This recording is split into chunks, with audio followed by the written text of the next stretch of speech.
Miho-chan? Oo, nakita ko siya kanina sa pasilyo. Nandito si Hiro-chan. Eh, hindi pa to yan. Magagalit ka ba? Kapag nagalit ka, baka kainin ang mga lamang loob mo. Ganun ba? Parang endgame na. Kanino ang kamay yan? Kanino? Wasyo-wasyo. Ayan, ayos lang. Hindi mo kakainin? Hindi ko kakainin. Magkaibigan tayo. Kaibigan ko sa kalangitan. Subaru kuya, gumanap ka bilang Momotaro. Ha? Gumanap ka bilang Momotaro. Nakikita mo ba? Nakikita mo ba? Magagawa mo ba ito ng mabilis? Sa parte ng halimaw? Bagay na bagay sa'yo. Magpe-perform ako ng todo gamit ang language skills ko. Delikado, delikado, delikado. Ngayon ang araw ng kamatayan nyo. Momotaro. Ang cute, ang cute. Well, may iba't ibang hilig talaga ang mga tao. Hindi ganun.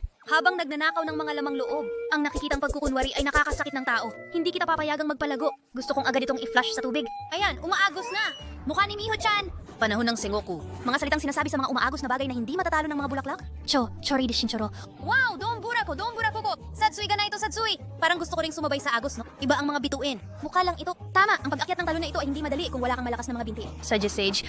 Mukhang nasaktan si Prinsesa Miro sa kanyang likod dahil sa burol. Sa ilalim ng malaking balangkas na tinatawag na yokai kui. Pwede ba ako? Mga pasahero, mag-ingat sa biglaang preno. Gawin mo ang ganyang bagay. Ngayon, maraming kaninang dumadaloy. Totoo bang umiiral ito hanggang sa parang natutunaw? Wow, kahit kainin mo hindi masarap. Ang kanin ay pagkain para sa salagubang. Ha? Ibig sabihin matamis? Tumingin ka sa unahan, Miho-chan. Hindi kailangan magpaikot-ikot ng mga lamang loob.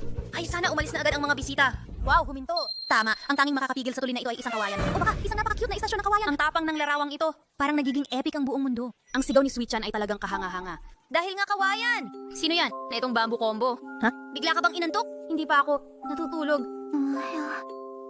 Nakakaantok. No? Matutulog ka ba? Hintayin mo akong matulog. Grabe, nahulog siya ng mabilis. Miho-chan, naririnig mo ba ako mula sa Brazil?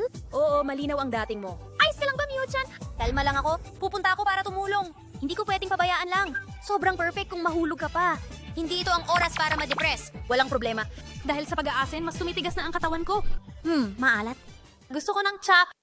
Ngayon, puro tatay jokes ba tayo ngayon? Maraming salamat po. Sa panonood ng Momotaro, galit sa Onigashima, parang marupok. Natutulog siya ng nakadilat. Dumaan sa pintuan ng teatro pag alis.